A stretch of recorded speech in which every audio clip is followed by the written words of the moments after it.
You're listening to Packers Talk Network. Do you want to experience the thrill of a Packers game at Lambeau Field? If so, be sure to get your game tickets from the longtime trusted source in Wisconsin, Ticket King.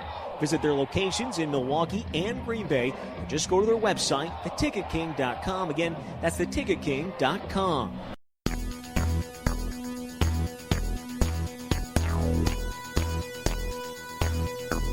Packers Therapy.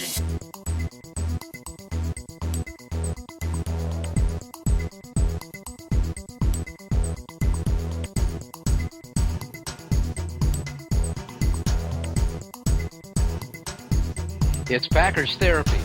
It's Chris and Dave. Regular season has begun. The real football is upon us. And our Green Bay Packers victorious down in Jacksonville in almost 100-degree heat. Packers coming out with a 4-point victory, 27-23. So, Dave, good start. Overall, first impressions generally, then we'll talk about the specifics of the game. What did you think for the opener? I'm happy they won. It's a lot against them. The heat was a problem. They certainly were rusty on offense. You could tell in Rodgers a little bit. You could certainly see it on Nelson. But there's a lot of things to be encouraged about. I thought the offensive line wasn't a problem. I thought the offense looked a little bit better. And, I thought the defense represented themselves pretty well as well. It's tough to know how good Jacksonville is. That's one key thing that's going to kind of color this victory. Is Jacksonville really on the rise, or are they still sort of a bottom feeder team? And we won't really know until the season plays itself out. But regardless, anytime you win on the road, a team that was hungry to win, the fans were hungry to win. I couldn't tell if there were any Packer fans by the noise. It sounded like Jacksonville was pretty excited. This is the kind of a game where you could have someone inferior to you come up and bite you, and they were able to hold them off. So it was exciting. I enjoyed the game a lot. I take it back. It was very stressful. Enjoy the game? You're taking it back? I am taking it back. It was stressful while I watched it, so that wasn't enjoyable. When it was over, I felt it was enjoyable because it was a close game. But I'd prefer them be blown out and not be enjoyable. That's, I think, the only thing I do for entertainment that I really want it to be boring. I want the Packers just to win 35-0 and have it just be easy. But in terms of the entertainment, it was pretty good. What was your first impression? It reminded me so much of last season. The offense just wasn't all together, And I guess it's maybe to be expected. I mean, we talked last week in setting this game up. You got Jordy Nelson coming back, and, he wasn't a factor at all in the first quarter. Some short passes, I think 3 out of 4 balls he caught on a drive in the second quarter, eventually winding up in the end zone. But, that didn't really seem fluid or smooth. You didn't really know what you're going to get from an offensive line that essentially has got, 40% new starters on the offensive line. Jared Cook wasn't a factor at all. Yeah, right. It was just a lot of things that just didn't seem to quite click. I mean, Rodgers didn't even pass for 200 yards. It wasn't a bad performance from Eddie Lacy. He had some nice runs. In fact, one big, 4th down carry that was nice. But it just didn't feel like it was very smooth. On defense, I thought they got some pressure at times, but yet, they let, Blaine Gabbert have his way a lot with them. Blake Bortles. Whatever. Blake Bortles. Blake Bortles. I'm sorry. Yeah. No, whatever. I probably shouldn't have taken that Valium. But anyway, it just didn't feel like they were together. And then I thought about it, and, they didn't play much in the preseason. The starters didn't. I mean, Rodgers played, I think, 1 game, correct? And I forgot how many possessions. Not many. Not many. And 0 for Jordy Nelson. A lot of those guys just didn't play. So the fact that it kind of felt in some ways like a preseason game is to be expected. And that I think that's true on both sides of the ball. Maybe the defensive line might have been a little better than I thought. Maybe the secondary was not quite as good as I thought. But it was a reasonable performance by the defense. I think you can't lose sight of the fact, and you mentioned this, it's a win on the road. And against a team that's I think, much improved, and by the end of the season, I think this is going to prove to be a very satisfying win. But right now, you just really don't know what the league looks like, what Jacksonville looks like. But I had a couple of people on Twitter mention that they thought, in fact, Dr. Klaus wrote to us after the game and said, when we look back, this is probably going to be a better win than it appears right now. Main thing is, Dave, 1-0, yep. And that's a heck of a lot better than starting out 0-1.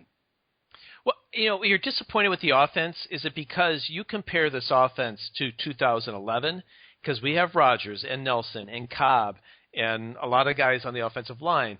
Is that what you think of when you think of this offense? Because if you think of them from last year, which is really the team you should probably be comparing them the most to, because it's really the same team except for no Sitton. We got Jared Cook and Jordy Nelson's back. But other than that, I mean, John Kuhn has been replaced for Rukowski. That's probably another new starter too. Yeah, new starter, but probably interchangeable component for the most part. I mean, this is a team that's essentially really a lot the same, except with Jordy Nelson from last year. And I thought they played better, even though it was the first game, than they had for many of the time last year. I mean, this was an offense that couldn't score on Detroit, on Chicago. I mean, they were just lost. They look better than that. But when I compare them to what I think they should be, which is 2011, 2010, then yeah, it's disappointing. Why aren't they scoring every time? Why aren't they asserting their will on defenses? But maybe that we're just so far away from that team, we shouldn't have such high expectations. Well, I think there's something to be said for that. I wasn't really comparing them to 2009, 10, 11. I was thinking more like, what they were like in 2014. That was kind of the benchmark that I was thinking of, and they just, don't seem to be there. But it's the first game. They're getting stuff worked out. The conditions were extreme. What was the temperature in the field, like 112 degrees at one point? It was well over 100, yeah. Yeah, and the air temperature, I guess the ambient temperature, is over 90. It's humid. There's a lot of factors that could combine to, say why they did not look all that impressive on either side of the ball, but especially offensively. So it's probably too soon to judge. So I'm trying not to get carried away with kind of I hate to say flaccid, but perhaps a bit of a limp performance this time out. Maybe if it's like this still a month from now, I might be a little bit more concerned. It's just that I have that lingering sense of last year. And, when we went to that game against the Lions, I mean, that being at the game, you can just you see so much more. And on TV, it looks, well, it's difficult to look at on TV. But when you're there and you just, see that they are fighting themselves, it's hard. It's hard to watch that when you're used to Aaron Rodgers, throwing the ball downfield and finding guys for 22 yards routinely and, breaking a long one every once in a while. That just didn't seem in danger of happening at all yesterday. No. But I have to ask you about the offense and how it's set up pre-snap. Now, they had communication problems, and I wonder if you'd feel differently about the offense if they scored a touchdown at the goal. If the communication had been better and Starks ran for a touchdown, then they would have scored 4 more points, so you'd have been 31 points. That's a pretty decent production from an offense. Yeah. Well, 27's not bad, I mean, 27, yeah, that's right. And part of it you helped by the interception early. They got a quick 7. Right. But all the jumping around before the beginning of a play is starting to really bother me. I get what they're trying to accomplish. I get that defenses maybe are waiting to the last minute to commit, so Rodgers waits until he sees what's happening to kind of relay the play possibly. But he's not getting plays off with 5 or 4 seconds. It's getting down to 2, 1, or just as it's going to 0. And I just wonder if that's throwing the offense off with all of that. I mean, every once in a while I would just like to just run a play that you've got and let's just execute it well, and because we have more talent than they do on defense. But it seems like this constant back and forth, changing the play, people looking around. There's very much about that yesterday, and where that cost us is there was how many delay of game penalties were there? How many? I mean, they called a ton of timeouts. They're not ready by the time the play looks to be called. So I think that throws the offense off a little bit. Now in 2014, if they were doing that, I loved it. And last year in 2015, I hated it because they weren't effective. So maybe that's not the issue. It's other things, and I would let it go if they were effective.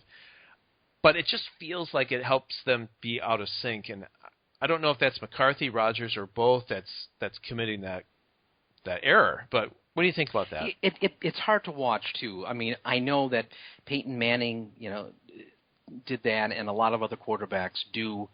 But I think you're correct about the context.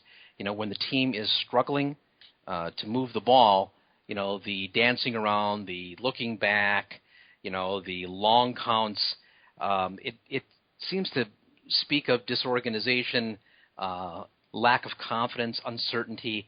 But when they're, rolling up 450 yards a game and, Rodgers is putting up a 125 passer rating, that kind of thing then is, shrewd, it's clever, look at what they're doing.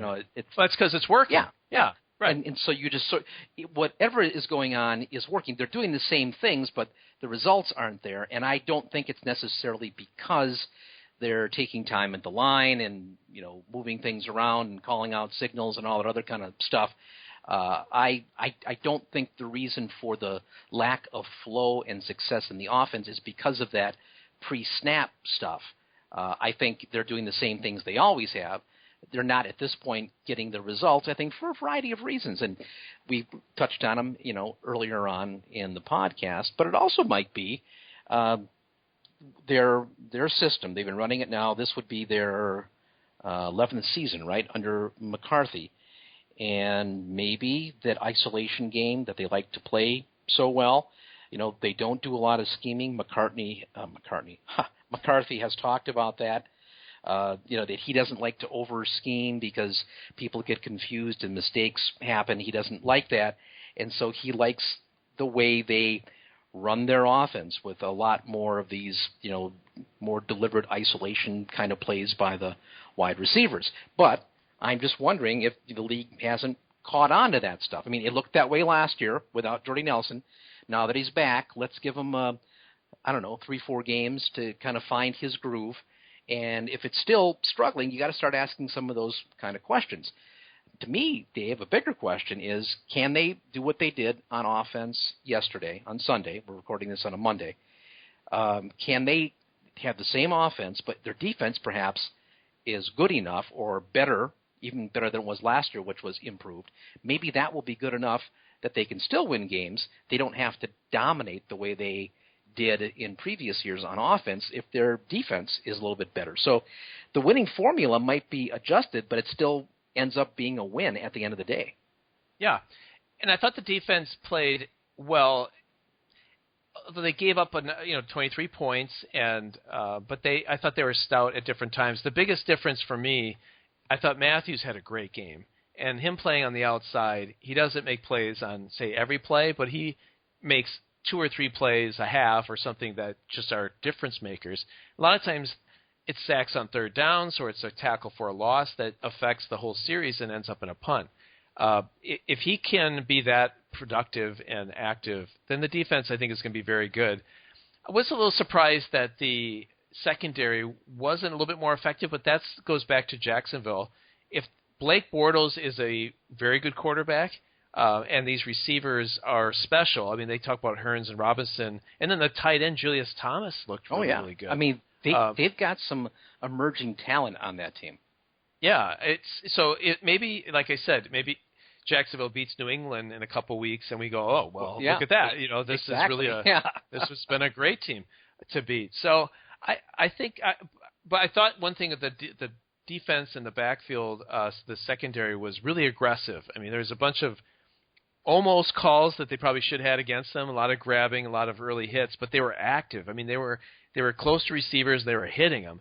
And there were some good plays that weren't necessarily penalties, like Clinton Dix blew up, I think it was Robinson on a catch, and he made him drop it. The play at the end of the game, the 4th down play, I thought was very strong. So I thought they would be a little bit more dominant, but maybe that's not fair. This is a passing league, and rules favor passing teams, and these guys are very talented. If that's the case, then it wasn't like we were lit up for 40 points. 23 is not that bad. Well, I think that I'm not gonna complain too much because the game pretty much played out like I thought it would when we were talking about it last week. Packers won a close game on the road against a team that is improving, that a lot of people think will be a surprise team, that might even compete for a wild card position. But on defense, I know what you're saying. They seemed very active. There seemed to be some decisive hits. But Clay Matthews. Now, this is fascinating to me because my impression watching the game was that I thought he played the run very well because his backside pursuit was terrific. He's great at it. Yeah. I mean, I that really stood out to me. I thought he was his usual hair-on-fire guy. Okay, that looked good. He did have a sack. He was getting in the backfield, not always getting home. And so when I watched it, I thought he had a good game. Maybe a little better than a solid game. I would say a good game. Then I read Pro Football Focus, and they had him rated way down. And, in fact, having a bad game. So, okay, I'm thinking, well, that's unusual. I thought he was okay. Then, coming home today, I had podcast on. I had Wilde and Tausch, and Mark Tauscher is talking about how good Clay Matthews played. I thought, well, all right. Well, I can see that. I thought he had really good moments. I get home, and our friend Mike from Ashwaubenon, sends me a direct message on Twitter talking about Matthews being a lot better as an interior linebacker, which, by the way, I agree with, and thinking that he's just a step above being just a guy playing on the outside. And, the variety of opinions about who Clay Matthews is at this point in his career is amazing. I guess I'm falling somewhere in between in that I think he's more valuable and more effective playing inside. But really? Yeah, I do, because I think when you put I guess my orientation is a little bit like baseball. You put your best players in the middle of the field. And I guess I feel that way about football as well. Those are the guys that can then control action side to side. If you put Clay Matthews on the right side and the play goes to the left, now sometimes he'll make the backside pursuit play, but oftentimes you run away from him, you will limit his value. Or if you roll the quarterback out to the opposite side, he's not going to have a chance or as good of a chance of being able to make a sack. He can't be as disruptive from the edges. So I think he's more effective in the center of the field. I think he played the run well on Sunday, but as a pass rusher, one sack, which was good, but he didn't seem to be a dominant edge player. Now, having said that, he spent the last year and a half pretty much playing inside. He might be getting used to playing outside again also. So that could also be a factor. As it was, though, if he plays like that every week, consistently, he stays on the field, he gives him that level of performance, I think that's okay. I mean, I think that's the kind of guy that's not going to hurt you. He's probably going to help you in the long run.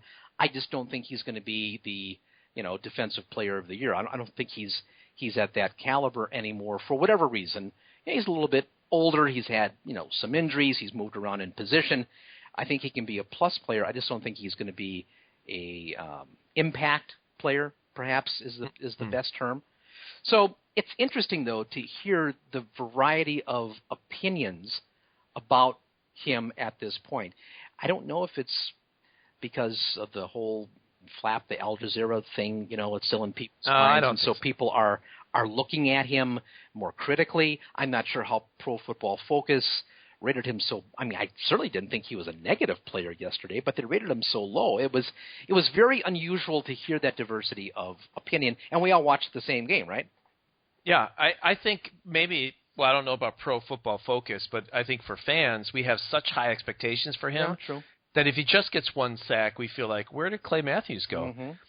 But interesting, looking at the numbers, Nick Perry and Clay Matthews have just about the same line: 3 tackles. 3 solo, 1 each had a sack, and 2 had tackles for loss. Right. Correct.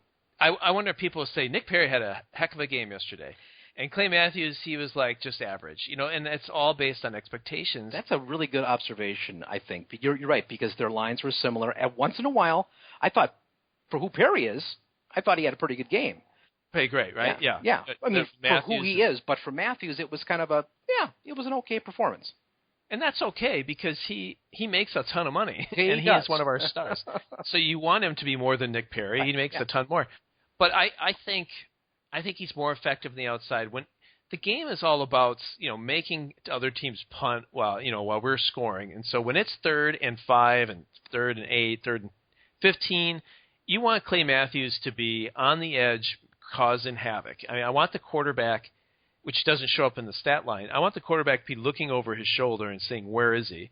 And I think he's more effective out there, that when you see him out there in the middle, you can throw blockers at him that he's got to face head on.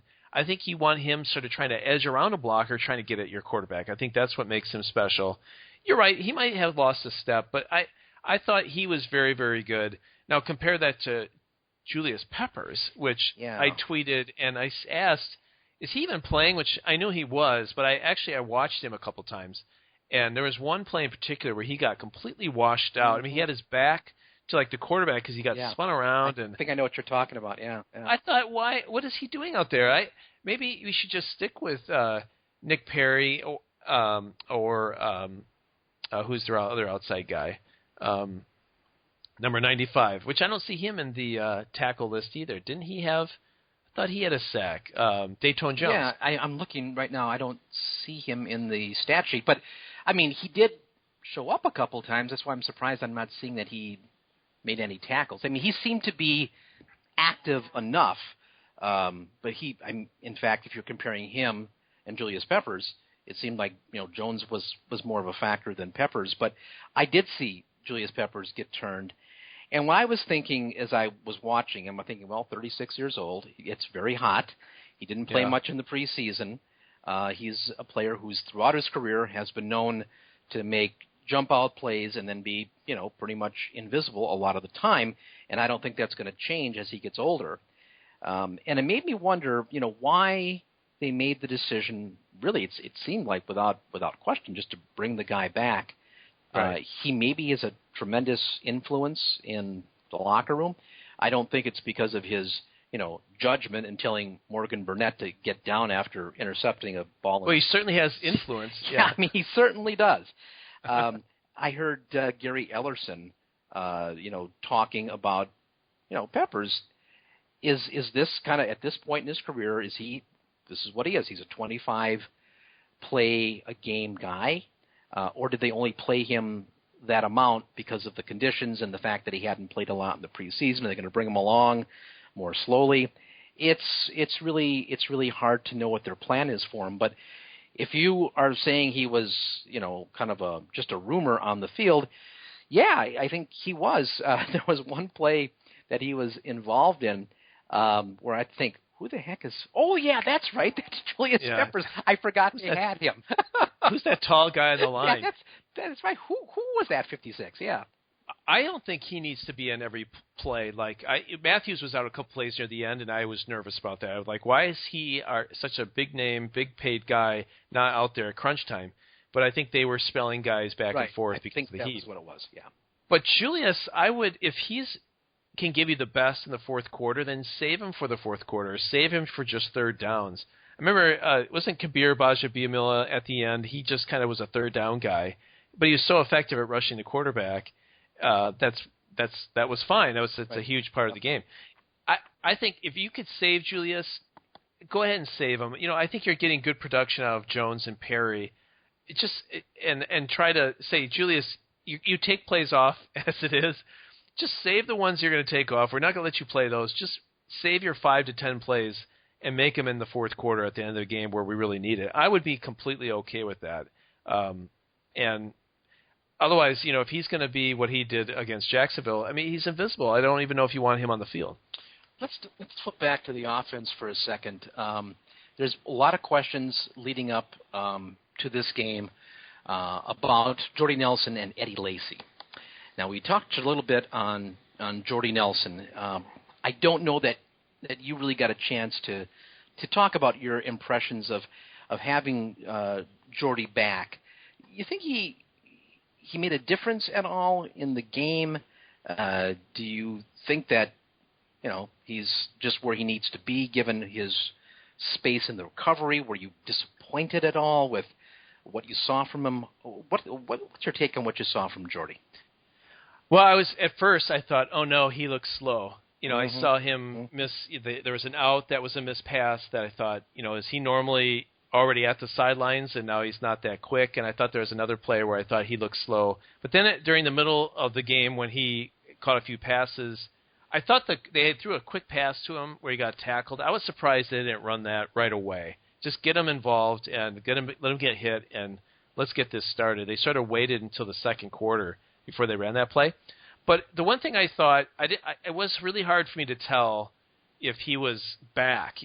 Watch him run down the sideline with those long strides and kind of running guys. I didn't see any of that, although I think I read somewhere that Devon House, who plays for Jacksonville, said he had one where he was kind of flat out and he looked good to him, which that is stutter positive. move was something what he was talking about there, and he thought that Jordy looked like Jordy. Yeah.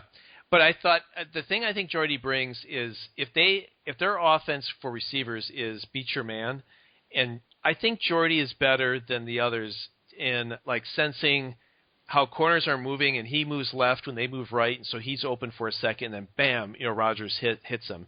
And so a number of those 3rd and 5, 3rd and 10 kind of plays where you need a first down, I'm really glad Jordy's on our team and playing as opposed to having to rely on Davante Adams, or even Cobb. I feel like, those guys don't have that same sort of sixth sense and on the same page. They always talk about that with Rodgers that I think Nelson's got. And I think a lot of that will come through on those key third downs that Nelson's going to be the one to kind of catch those and move the chains.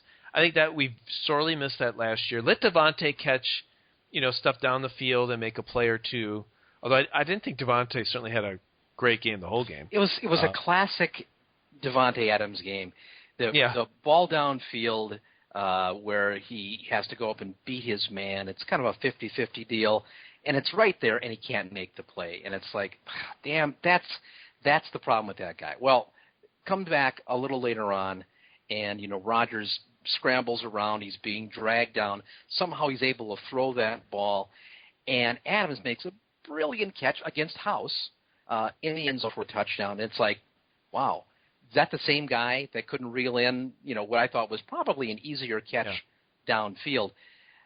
The guy, maybe that's just who he is. I mean, he's going to be that kind of player. He's going to, make some incredible catches, and he's going to, drop some like he did in the preseason where where Callahan hit him in the end zone and hit him right off his hands and nothing there. I mean, that's just might be who the guy is. Yeah, I think he's not sure-handed at this point. I don't think he's someone you can rely on. And Jermichael Finley was like that a little bit, right? He'd make great plays, and he'd drop third down balls that were right in his hands, and now we're punting. And I think those are tough guys to have. I was thinking early in the game, boy, I'd rather almost have Montgomery and Aberderis play than Adams because he just kills you sometimes. And he still makes me nervous even after that catch. I thought he had let's see what he states. I thought he had a couple catches, 3 catches. 50 yards isn't terrible, but he caught 3 on 7 targets. I thought he was targeted a lot early, and he just, he's no Antonio Holmes for Pittsburgh or some of these elite receivers. He's a 3rd or 4th guy, and I think you need Nelson and Cobb to be your main guys. And I don't know. I guess I would spell him with Aberderis and Montgomery a little bit more than they have, but they seem to like him a lot. Yeah, I think they want him to be good. I mean, we all want him to be good. I'm just not sure he's there. Although he had a 29-yard reception that was the second longest of the game for Packer receivers. It was a great catch in the end zone. But 3 catches, 7 targets. That's kind of going to be the program for Davante Adams. Maybe we need to get used to that fact. Now, he's a third-year player. It was always his first game of his 3rd season. It might be too soon. I mean, by game 10 this year, he might emerge as like James Jones did in his 3rd season. This might be same thing might happen for Adams. So I hate to cashier him, but this game to me didn't really give me confidence that he was turning the corner. I mean, the catch he made in the end zone was terrific, and the fact that he and Rodgers, somehow got on the same page to make that happen. Great throw, great catch. But that doesn't change the fact that he's a kind of an inconsistent player, and that's frustrating, I think. I mean, it is for me as a fan. It's got to be frustrating for the coaches, too. Yeah. I'm hoping, and I expect that as Jordy gets better and becomes a bigger factor in the passing game, that Davante will get better, too. He won't have the attention. He'll be kind of like, again, what James Jones was, is you had all these other guys making plays, and every once in a while James Jones made a highlight reel kind of play or caught a ball in traffic to keep the drive moving. And that's what if Davante can deliver that, then I think we'll be just fine. So hopefully you're right. It's the first game. Nelson will get better. He'll get more attention. The pressure on Davante will die down some. Eddie Lacy, another guy people looking at, because the weight issue from last season. My verdict on that now, having seen him in the first real game, the guy I think is always going to be thick. I mean, he was thick as a rookie. He's never going to be a svelte guy. I don't think at this point he's fat like he may have been last season. I think he's just big. He's big in the thighs. He's big in the butt. He's big in the midsection. That's just kind of the way he's built. He carried 14 times on a day in the 90s with a high humidity, averaged 4.4 yards a carry, long of 28, which means the other 13 carries, were not spectacular. He had a 9-yard run in there as well. So there was a lot of times he wasn't doing a lot, but he did enough. I don't know if that's enough of a performance every week, but I think for this game, it certainly seemed adequate, gave him a little bit of a threat on the ground. I didn't have any particular problems with him, but like the rest of the team, it was good enough. It wasn't great. Yeah, I think it was good enough, and I was a little disappointed early in the game. I thought they were trying to establish the run, and I think what they need to do with this offense is the passing game sets up the run rather than you run the ball and that sets up play action. I think both, certainly are effective for different teams, but I just don't think Green Bay is the kind of team that wants to rush the ball on first and second down and then you take your chances on third down. I think you pass often, 2/3, more than 2/3. And Eddie Lacy, then when you give him the ball, it's a change of pace and you're not ready. You're as a linebacker, you're ready to kind of jump back to cover receivers, and all of a sudden here comes Eddie Lacy, and you're not expecting it. So now they rushed the ball, I guess, with Randall Cobb 21 times, not including the times Rodgers ran. I don't know how many passing attempts they have. They're probably less. Passing attempts and 25 running attempts. Yeah, so that's not quite 2/3. I think they should have been passing a little bit more early, and I thought that stubbornness that McCarthy, I think, wants to establish the run. I think, you know what, I think against Minnesota, I would not be too married to trying to get Eddie Lacy going. Now, having said that, last year I think Eddie Lacy had a really nice game against Minnesota, if I can recall. It was one of his good games. But I think he's more effective, and probably could be more effective against Minnesota when it's not so hot. But I think your best player on offense is Aaron Rodgers. We haven't talked about him yet. I thought he saved the game for them. Without him, they are, I think, in big trouble on offense. He had to move around. He was, I guess, fairly accurate. I mean, he missed a few early. Yeah. I think he was rusty too. And again, some of the calls and miscommunication is a problem. But his ability to get guys as he's moving and get out of trouble is just simply amazing. That play he made before halftime was unbelievable on his part.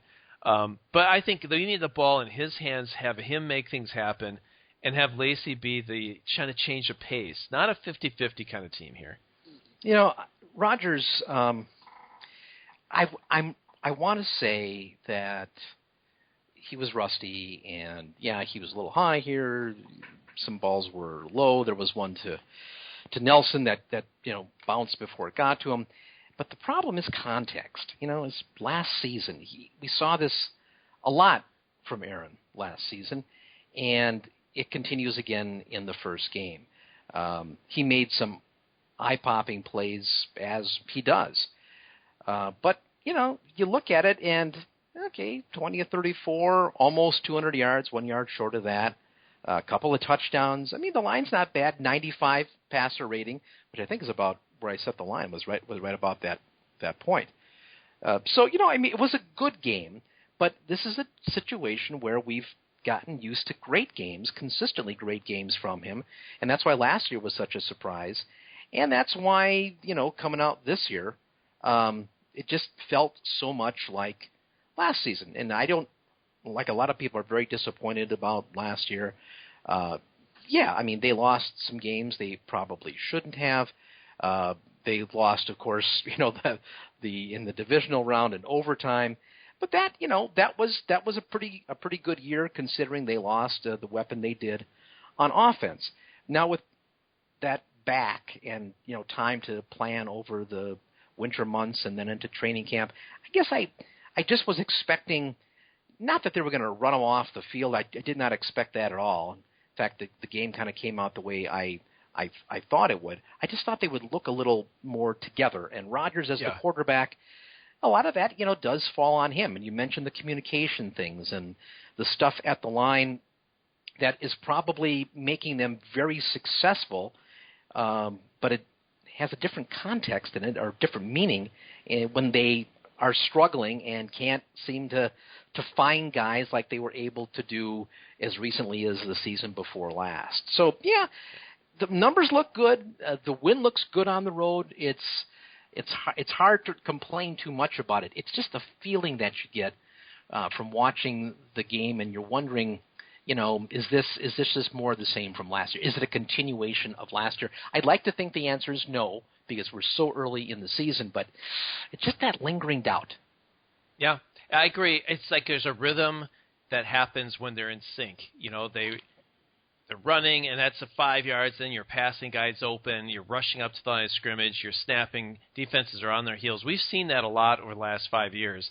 And, I'll know it when I see it. I don't know exactly how to describe it or what it exactly is, but it's not there yet. And they have the pieces.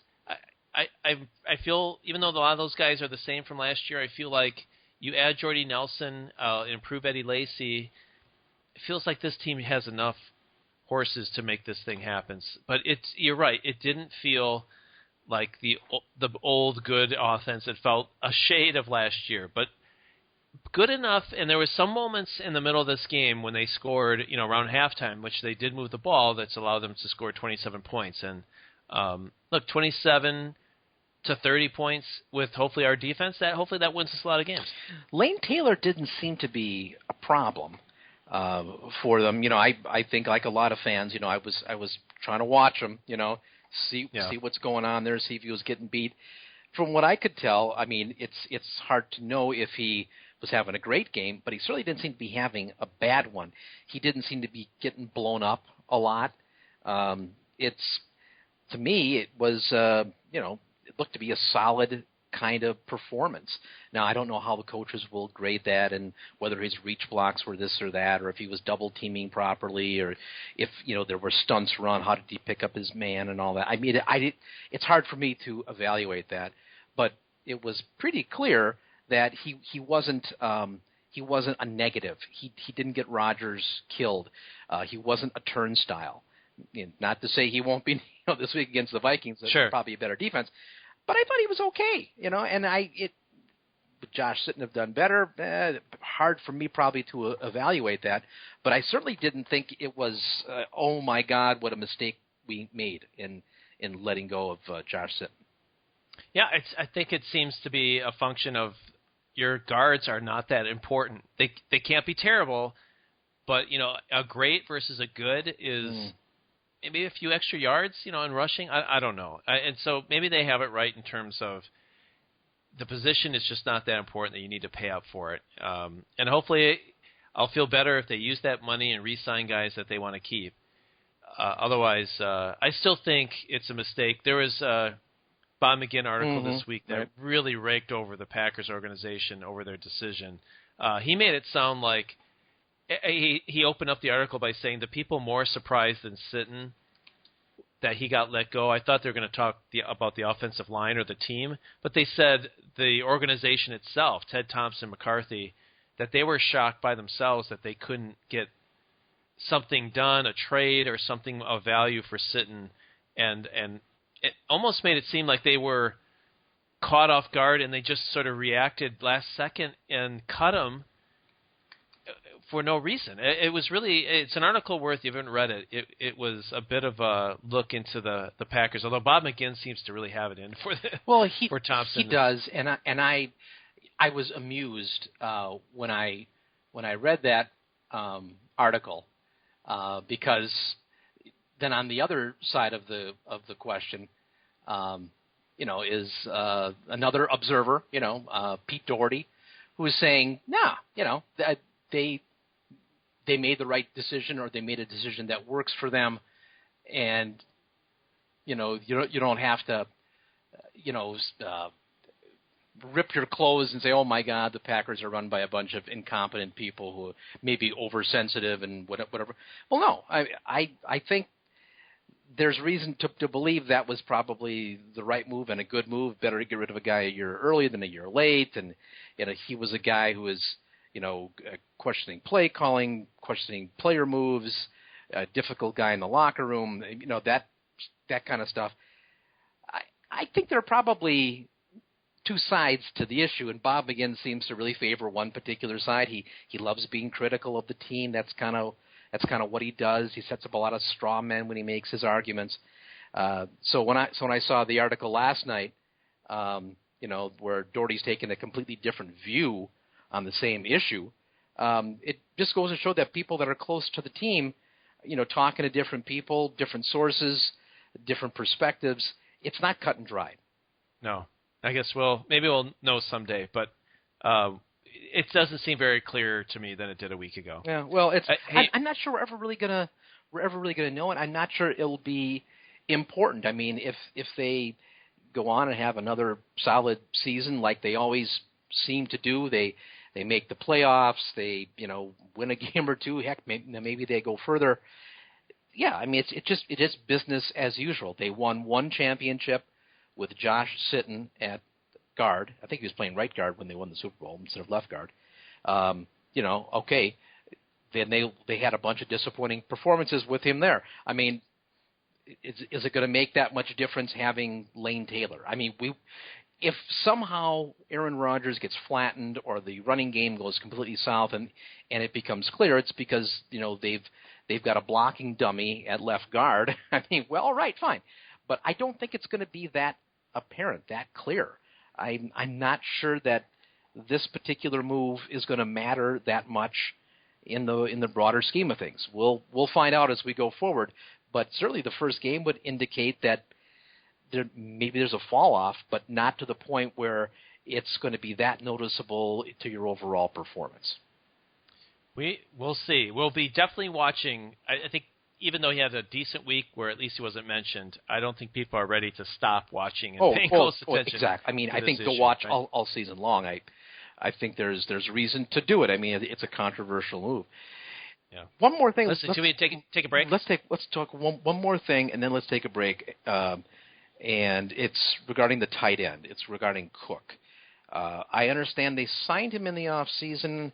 I think he was maybe wearing a cloaking device of some kind or another because he was all but invisible. He had just the one catch for 7 yards. Do you think that was a bad matchup? Was it a schematic thing? Were they holding back for a different opponent? What was the deal that, Cook didn't really seem to be much of a factor? He did draw one pass interference penalty, which was a big play at the time. Big one. Yep. But, maybe I was expecting, Jermichael Finley in his heyday. I kept waiting for them to go to him and find him, but it just wasn't there, and I wasn't sure why that was. Yeah, I don't know either. People that I feel really follow the Packers up in Wisconsin, they would talk about Jared Cook right away. This is going to be a really big deal. And if he had caught that pass that Richard Rodgers caught along the sidelines, that was a very good catch. Yeah. Would we be like, this is great, Jared Cook's on? But we got decent tight end play. but it just happened to be Rodgers and not Cook. And Cook's defensive pass interference, that was a very long game. That was and that like was 30 kind of yards, during, right? Yeah. Yeah, that was during the time when they were, moving the ball, and that certainly was a big play. That's really too early to tell, Yeah. right? Even the best receivers can have a game where they catch very few, and tight ends in particular, unless you're Gronkowski or someone else. And the Packers got a lot of guys. There was 1, 2, 3, 4, 5, 6, 7, 8 guys caught balls from Rodgers. So there's a lot to go around. Cobb and Nelson are going to get the majority of those. So we'll see. I thought he was going to be a big factor. I thought there was going to be a lot of third down passes that Jared Cook would be moving the chains on, and it didn't happen. So we'll see what happens in Minnesota. Yeah, I think that's all we can do. It's one game. It's so difficult to extrapolate, well, this is the way it's going to be the rest of the way.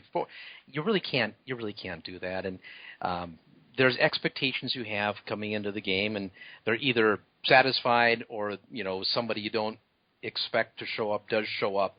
And that's the thing. You can't base it on the preseason. It just doesn't work that way. The preseason's maybe more meaningful for coaches and evaluation, but in terms of fans trying to see what they really have, it's really a broad guess at this point in time. I think we should take a break because we always do, and we get ourselves all recalibrated so we can go ahead. And on the backside of this break, we've got some thank yous to do. We've also got some betting lines to set. Also, we have to review the betting lines from the last week. So got some pop culture. So lots of stuff yet to come on Packers Therapy. You are with Chris and Dave, and we will be with you just in moments. Packers Therapy is back. Chris and Dave, as I said, just moments. Was much shorter for you than it was for us. We waited about an hour and 45 minutes, took a nap, took a shower, and back now for the remainder of Packers Therapy. There's good news, Dave. Besides the Packers winning 27-23, you and I are going to a football game in a couple of weeks. We are. We're going to the home opener to get revenge on the Detroit Lions that beat us in Green Bay last year than the game that we saw.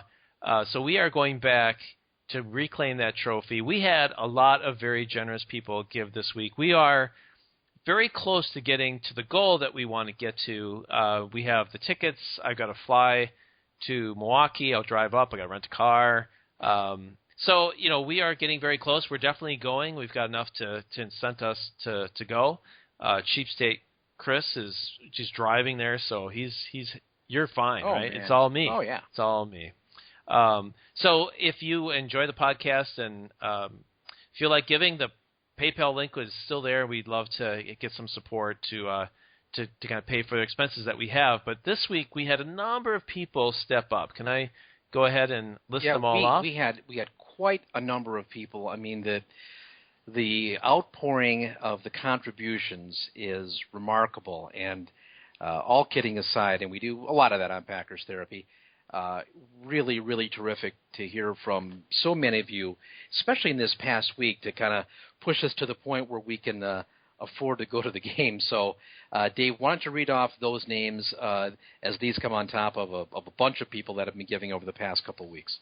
Yeah, there's a lot of really great messages, too. I really appreciate Chris and I read all the messages that you send. I thought to save time I wouldn't read all of them, but they are certainly all read and appreciated here. But I thought I'd read a couple because there are a few that were particularly generous, and I just wanted to mention.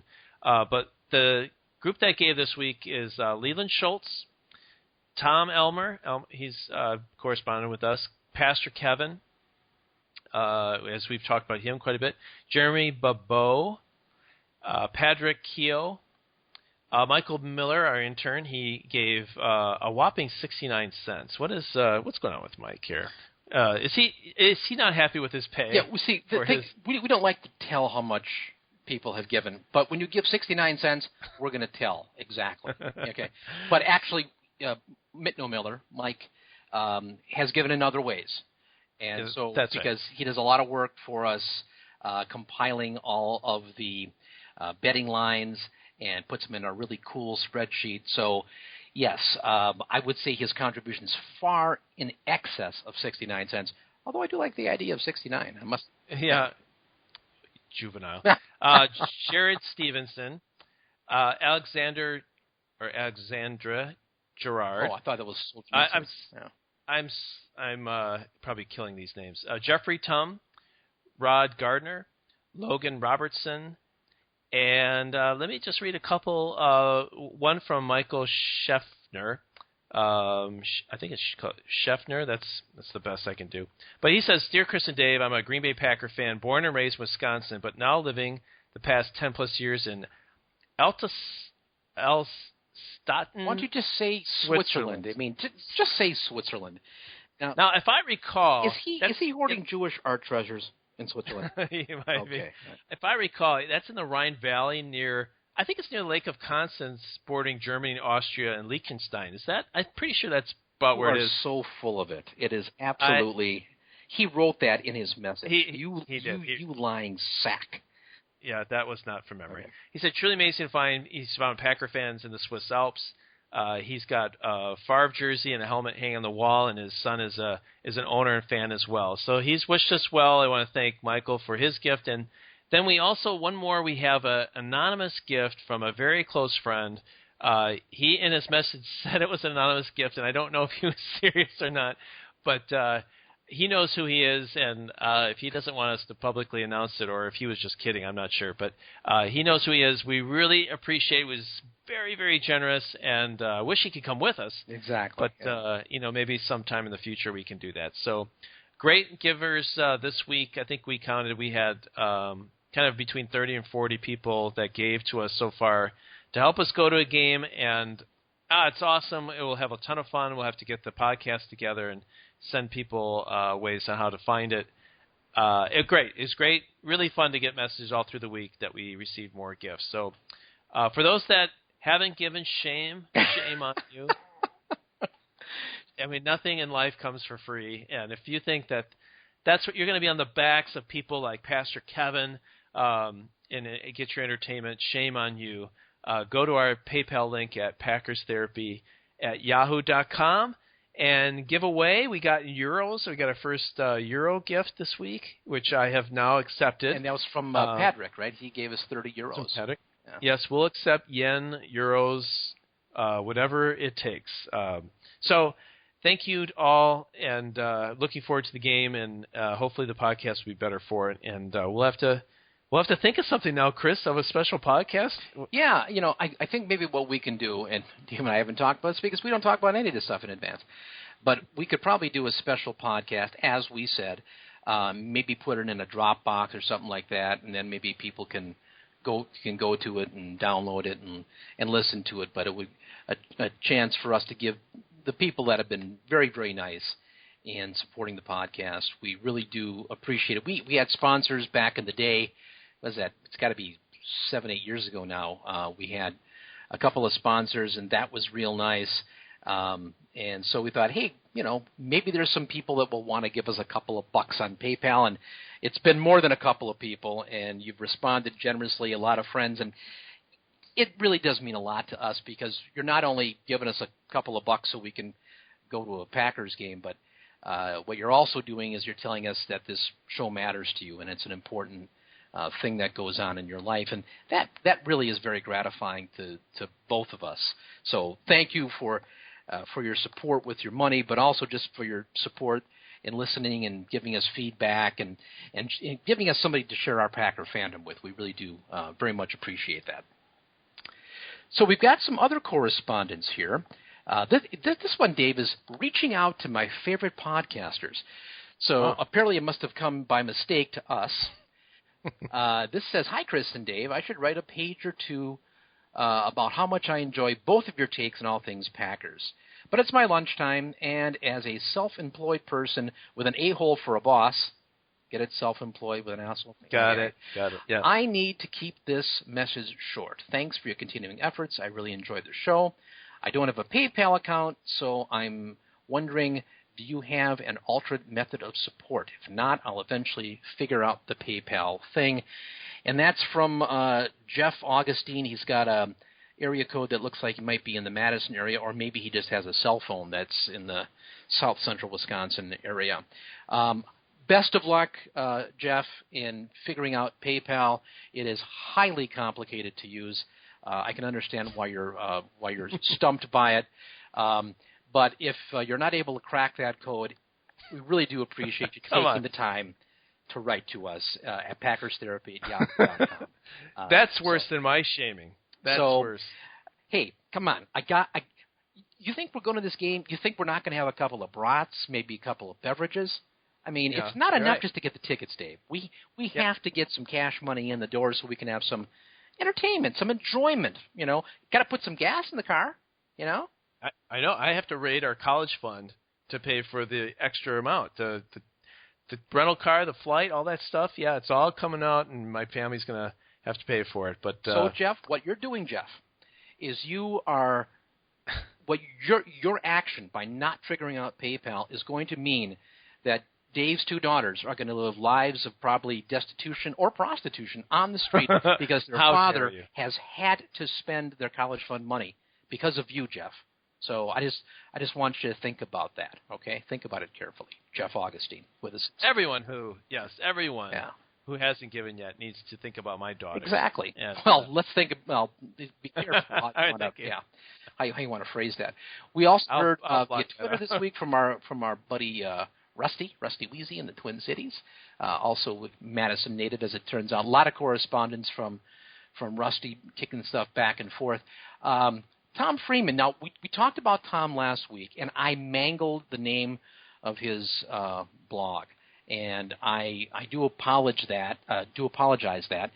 I call it West Coast Offense. It's actually West Coast Offensive, and Tom Freeman's Packers blog can be found at wcoffensive.blogspot.com, and he called to remind us that he, in fact, is retired. He's no longer practicing law.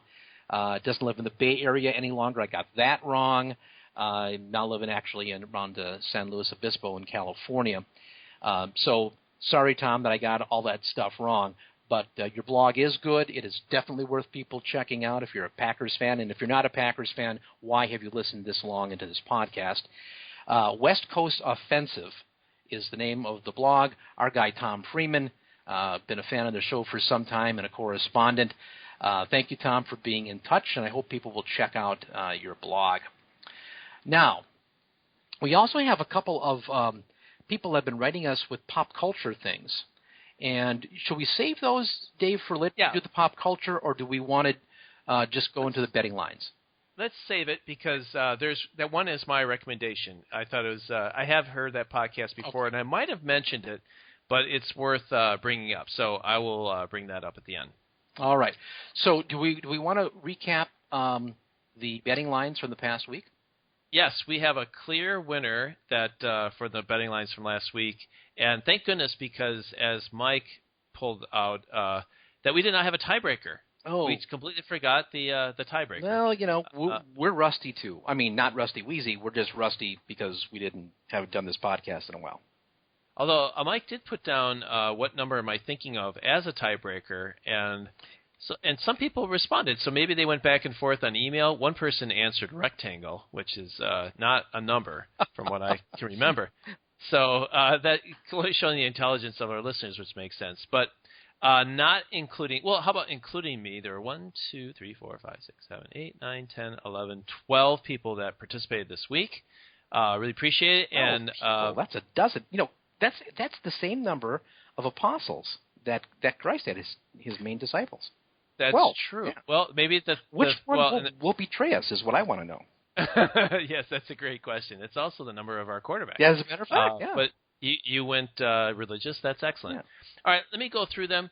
The first one was I said how many points Packers will win by how many points, and you set the line at 7.5. They won by 4, so the under was correct. I said the over. I was very optimistic about this game. You're just a cockeyed optimist, Dave.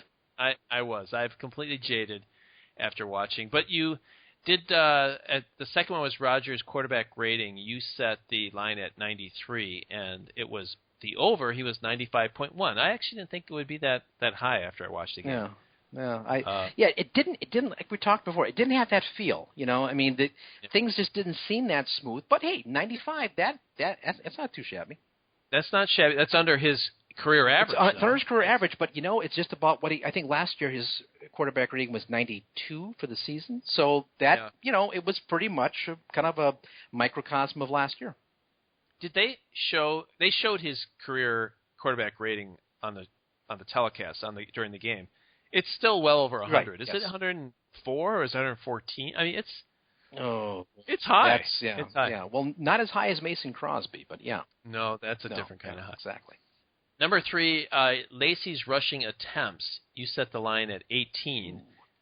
It was 14. So I took the under. I was correct. I also had the over on Rodgers' quarterback rating. So I got 2 right so far. Interceptions by Green Bay's defense. You set the line at 1.5. There was 1. And that's worth mentioning. My player of the game for this game, did I tell you who my player of the game was? Well, yeah, you wrote me an email, Dave. Oh, that's right. It's well, this will be a no surprise. Okay. But I didn't send an email to everyone, so it'll be a surprise to everyone else. I said Micah Hyde. Micah Hyde, he caused the interception, right? Right. And he was, although I thought Randall made the tackle on the 4th down play, I thought it was Micah Hyde that was there to kind of like clean it up and make sure he didn't break a tackle. And I thought those were the 2 key plays of the game. So even though really Rodgers should be, or there are others, I thought Micah Hyde was very critical in this game, and that's kind of the player he is, right? He doesn't show up on every play, but man, he's giant on the spot when we need him. But he was the one who caused the interception, is that right? Didn't he knock the ball up, and then Joe Thomas caught it? And then Joe Thomas was able to clean up that mess. And Micah Hyde's solid. I mean, the guy's a football player. He does a lot of different things for them. He does them, I think, pretty consistently week in and week out. I know he could have intercepted that ball against Kaepernick in the playoffs after the 2013. See, I know. Yeah. That was painful, but I still like the guy. I always liked the guy, so I think he's definitely deserving of a player of the game. Well, the under one on that one, I said the over. I thought there'd be 2. The 4th one, Rodgers, how many sacks would Rodgers take? You set the line at 1.5, and he was only sacked 1 time, and I think it was for 0 yards, too, right? He was kind of running, and he didn't get back to the line, or he did get back to the line, but just barely, and so it wound up being a sack. If he's 1 more yard, then that goes as a rushing attempt and not a sack. So, yeah, it easily could have been otherwise, but, I think that was a good line set once again. You blew this next one. The next one was Green Bay average net punt yards. Yeah. You set the line at 37.5. Right. It was 46. So much better than you thought. But there was a poor punt by at a critical time, too.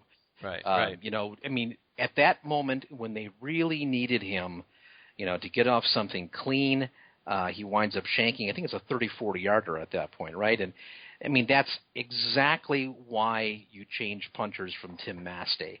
And that was, to me, that was just disappointing. He had a good game up until that point, but that's when you really needed the guy to make solid connection, to get that 45, 50-yard kick.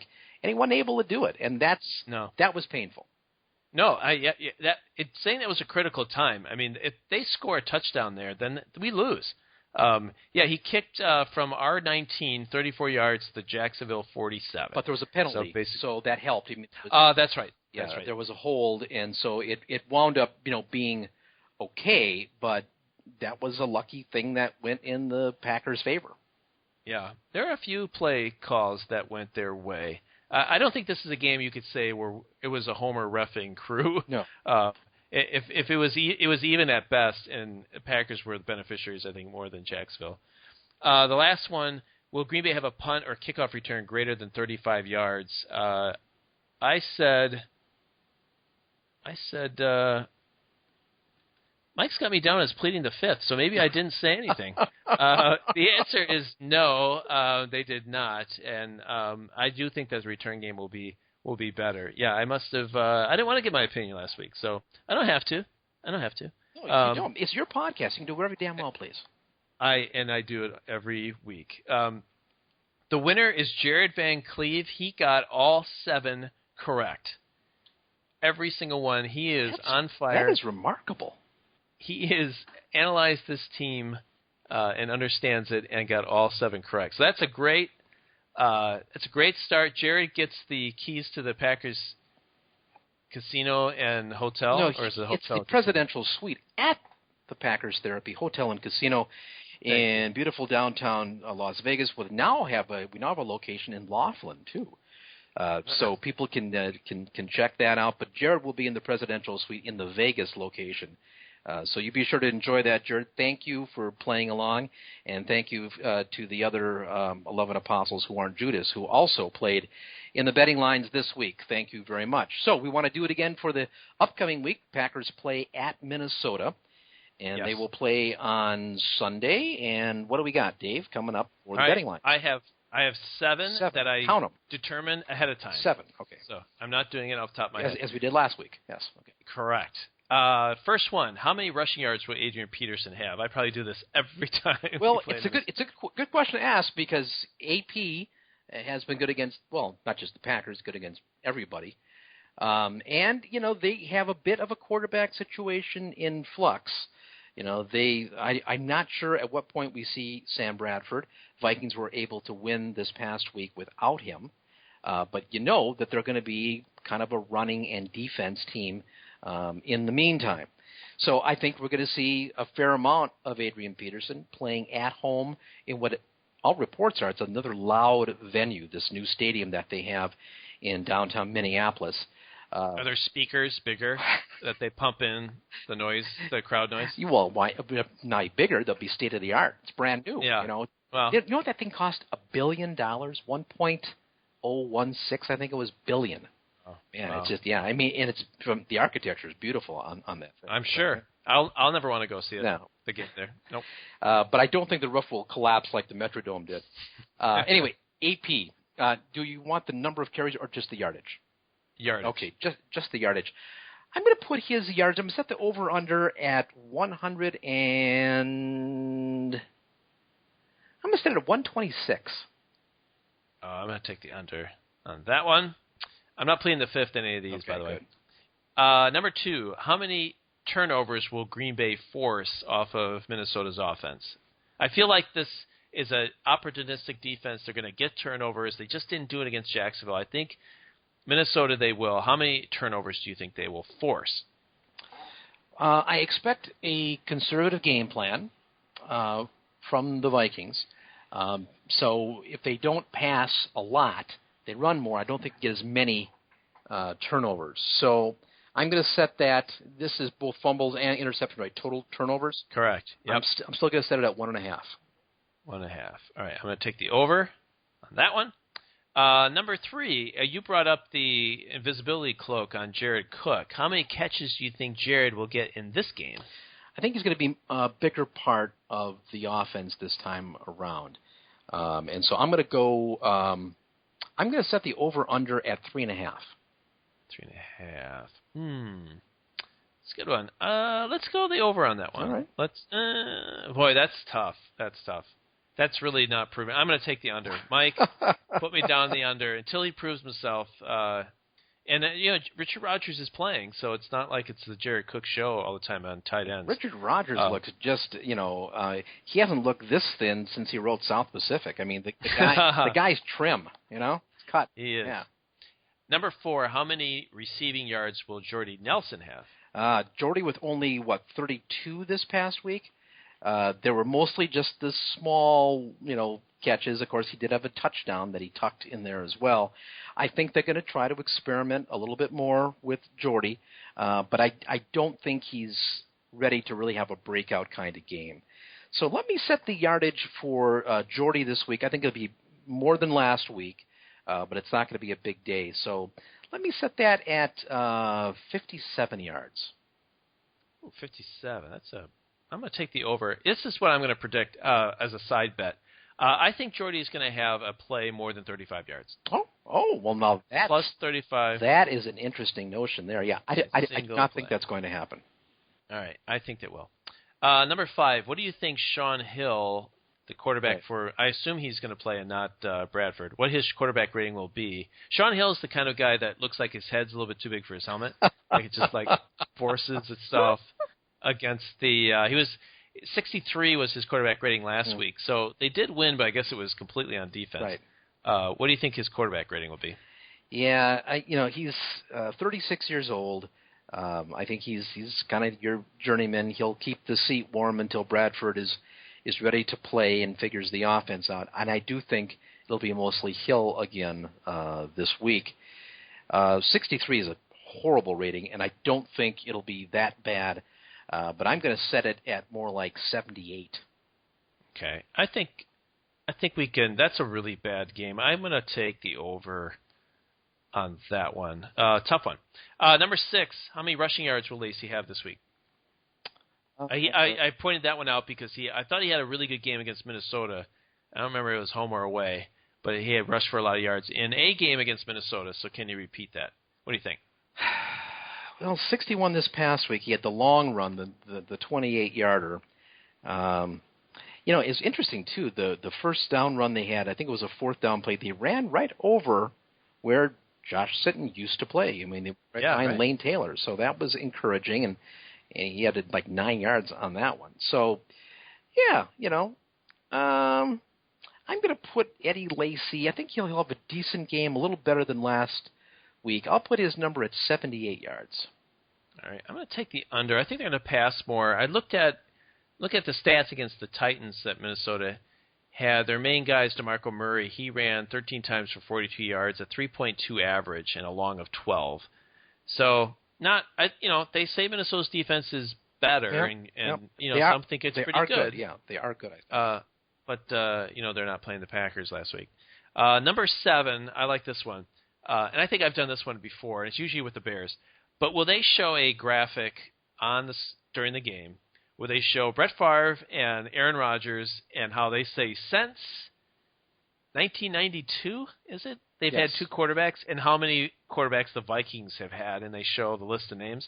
I think I'm going to say yes because I came up with this one, but I think in order for it to count, not only do they have to mention the 2 versus how many that Minnesota's had, you need to have a graphic of Aaron Rodgers and Favre on the screen at the same time. Ooh, it has to all be together. I think that's too much. I think that I don't think they'll do all of that. And also too, it's not just been Rodgers and Favre. When Rodgers was hurt, they had 3 different starters during that time, right? Yeah. But and I still think Matt Flynn was in there too for a couple times, and Rodgers was either hurt or just resting. I suppose you could see, and then you've got Seneca Wallace and Matt Flynn. And Tolzien, was it? Who did they have? Yeah, Scott Tolzien. Does that count? Yeah. Those are regular season games. Yeah. And Tolzien started, I want to say he started 2 games, right? All right, I'll redo this one. Are they at any point show a graphic with Favre and Rodgers on at the same time? I think they probably will. At some point they will. They have to. But they have to be on the screen at the same time. Yes, okay. Correct. Yeah. Yes. You say yes? Yes. All right. And then the tiebreaker, what do you think the total score will be? Oh, there's a good question. And I also want to ask you, you can start thinking about this, who you think is going to win this game. Total score, so the over-under, Minnesota's offensively challenged. Minnesota got a good defense that's probably hold the Packers down a bit. I'm going to put the total points for the 2 teams at 41.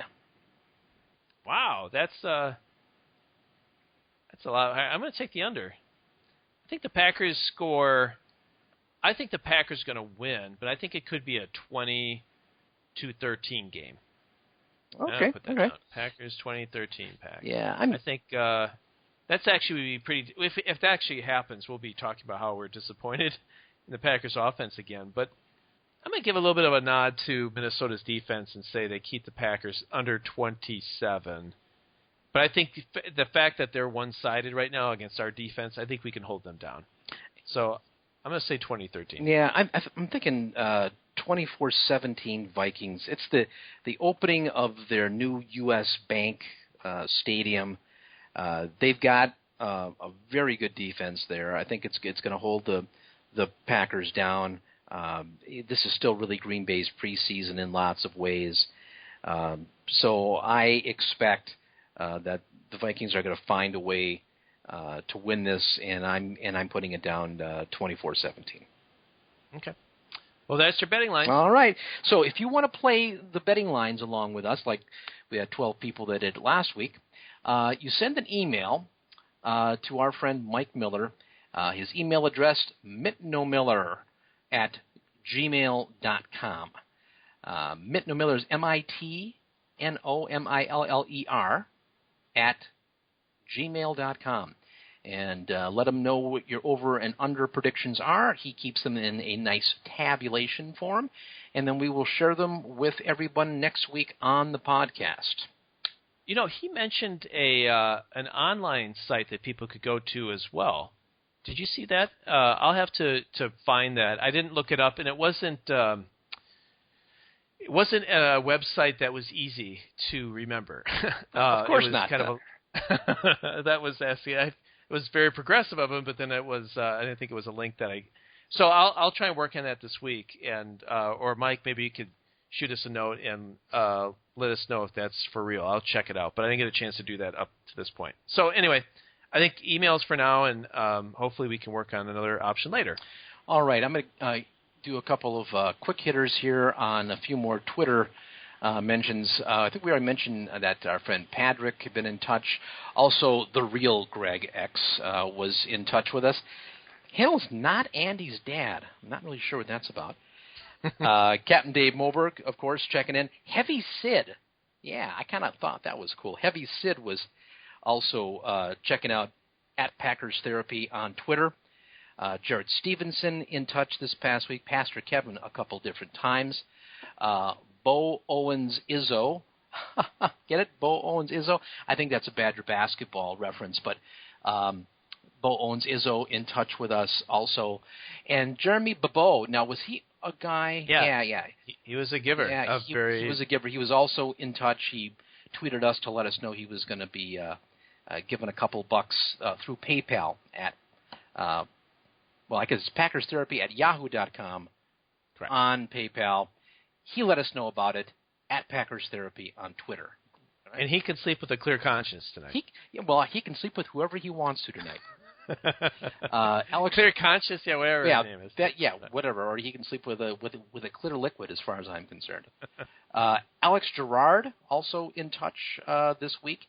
Danny Clayton, a Milwaukee radio personality, in touch with us as well. We also had Bart Winkler, the co-host of Chuck and Winkler from 105.7 The Fan in Milwaukee. He also corresponded with us through Twitter this time around. So thank you. Are they initiating it, or are they responding They're responding to my harassment. In fact, I've heard from their lawyers as well. Yeah, that makes sense. No, I used to work with Danny 1,000 years ago, back when I was in radio broadcasting as a news guy. So yeah. You might find it hard to believe, but I was not in radio. It is hard to believe because you're such a natural. Yes, all the ums and I knows. Well, from the very first time we opened up the microphones, you were just smooth as silk. Listen, I don't want to talk about. Okay, I don't want to talk about my lack of skill. Well, then we should talk about pop culture, and I will get us there by first of all noting that we heard from our very own Chuck P, the iPhone assassin. Yes, Chuck was in touch with us, and he had a recommendation on a podcast that I have since subscribed to. Thank you, Chuck. The Judge John Hodgman podcast. Yes. And I read the John Hodgman stuff when he's doing the judge thing. It's in the New York Times. I didn't know there was a podcast that did the same sort of thing. I liked John Hodgman for a long time. He was a contributor to The Daily Show. Of course, you remember him from the commercials, I'm a Mac, I'm a PC.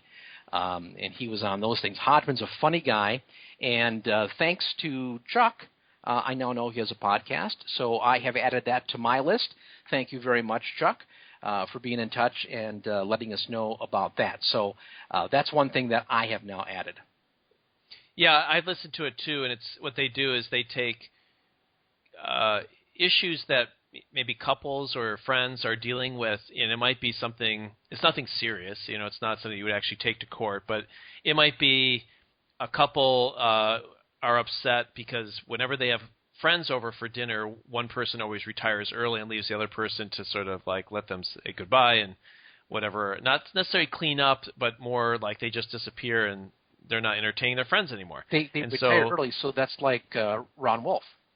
That would be right, or Barry Sanders, yeah, correct. Who both retire early, yeah. Mm-hmm. No, not from football, but from entertaining their friends. And so they'll talk about, what he'll ask them lots of questions, and he issues a judgment on whether he's being a jerk or not by leaving his friends early, stuff like that. And it's he's very funny, and it's a fun podcast to listen to. Not super long like ours, or too long like ours. But yeah, I've enjoyed that too. So that one's in my rotation. Oh, all right. So that's one, and thanks, Chuck. He's been a listener for a long time. He listened back when he was when his company sent him to France, and he was listening there. So he's been with us for a long time, and a proud graduate of UW La Crosse, our very own iPhone assassin. So thank you, sir. We also heard from Jared. Who has a recommendation. He says to check out Last Man on Earth with Will Forte. Now, have we mentioned that one in the past, Dave? I think so. I know I've watched first season, maybe into the second, and that's a very funny show. But at the same time, I haven't kept up with it.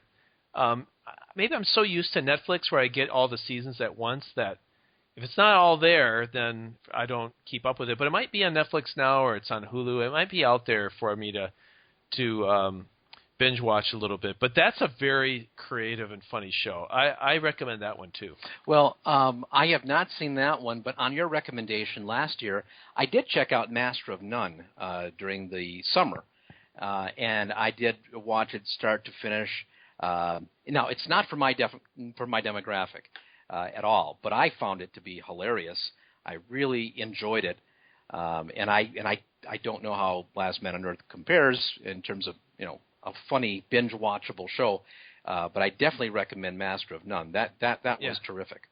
I like that too. I liked Aziz. I don't know his name, but I liked him. Close enough. Yeah. He is a likable character in that show. I really did like it just for him. I thought he was just. It's a lot. It was like a modern day Seinfeld for me, but I thought it was very, very good. Yeah. My recommendation this week, I saw a movie which I'm seeing less and less of, but now that my son has a job at a movie theater, I might see a few more. He does. Did you buy him a movie theater? No, I did not. He actually applied and got a job at one that I don't own. That's outstanding. Good. Yeah. Isn't that great? Yeah. I saw an independent film that when I saw the trailer, I thought, ooh, I want to see that. It's called Hell or High Water. I don't know if you've seen. It is about two brothers who have been kind of screwed over by their local bank, and they turn into bank robbers, and it takes place in West Texas, which when I think of Texas, I think of Dallas and Austin. I'm aware of the western side of Texas. That would be Abilene is out that way, and what is it? What was Friday Night Lights? What was that? Yes, I'm not going to remember, but that's the dust and cowboy hats, and everyone carries guns. Nice. It was a very entertaining movie. I thought, I think the tomato rating was in the 90s when I saw it, so it was really high rated, and it was very good. I had high expectations for it though, and it didn't quite hit all of it, but I thought it was very. I would recommend it probably more as a renter when it comes out than maybe get yourself to the theater to see it. Odessa, Texas. That's for Friday. Oh, yeah, that's right. Odessa, that's right. Texas, yeah. So yeah, unless you like the that dusty. Does sound great though, yeah. Yeah, it was. Acting was good. I thought it was an entertaining movie, so I would recommend it. I just wouldn't. I wouldn't run over my kids to go see it, but it's good. Well, I would run over your kids, though, to see it, so that's the important thing there. You've thrown my kids under the bus a little too much in this podcast. That's my poor kids. Well, see, they were cute at one time, but now they're old. Now you got one in college already now, and the other one's working in a movie theater. This is like not one of those adult entertainment theaters, though, right? This is like one where family entertainment is shown.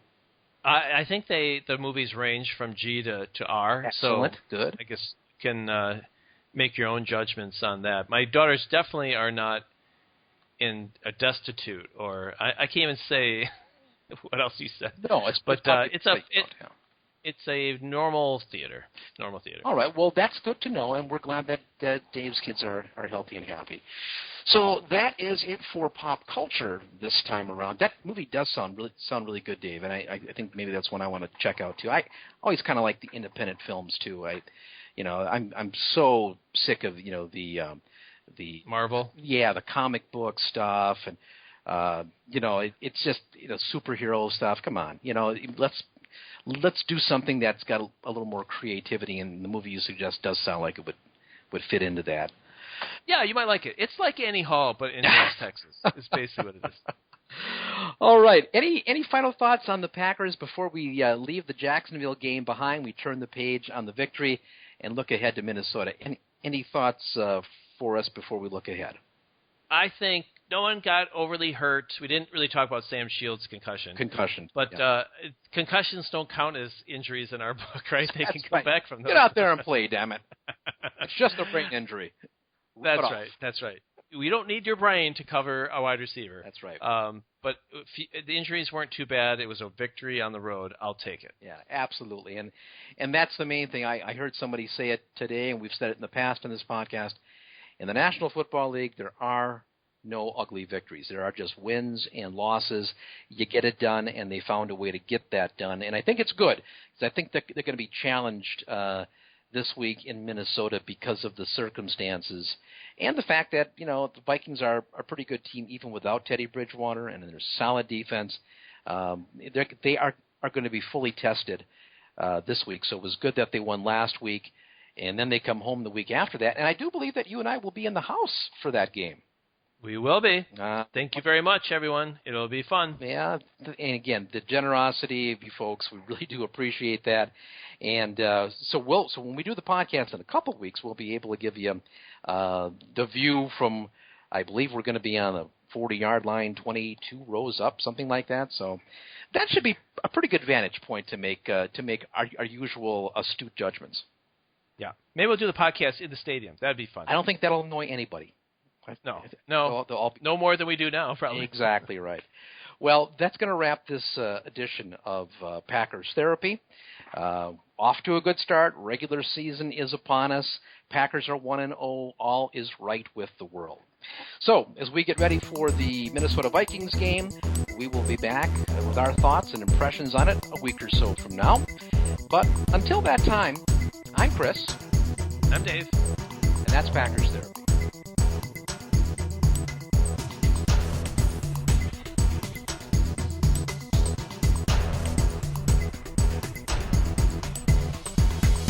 I'm Chris. And I'm Dave. And that's Packers Therapy.